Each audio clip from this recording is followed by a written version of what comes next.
Morning everyone.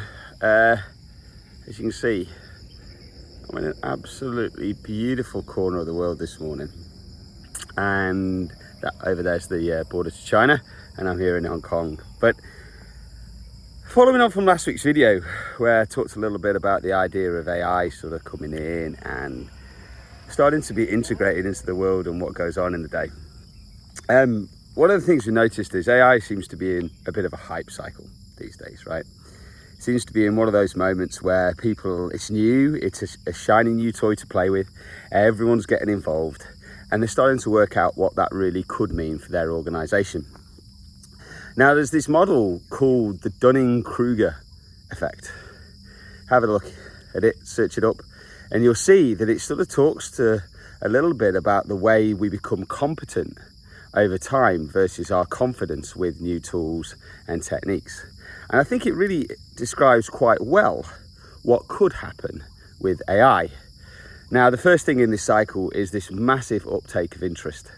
It's very low on competence, but high on confidence on what we can do with things such as AI. And the top of that first peak, they call the peak of Mount Stupid, because it's the moment where we try lots of things, experiment a lot. We do that with confidence, but it also teaches us a lot as the end. And what comes after that is this moment of despair. They call it the Valley of Despair. And that sort of sits there down low where we don't feel as confident as we used to be, but our competence with the tools is really starting to grow. From there, we sort of take a journey of enlightenment to really get a handle on what things are going on. And then finally, we sort of get to this equilibrium of confidence and competence with the tools that we have. So you might be wondering, how can we get there rapidly? Well, here's a few suggestions. 1, purposefully experiment with AI. See what it is. See what questions you can ask it. See where it helps you in your organization and your team, in your efficiency, and all of those things like that.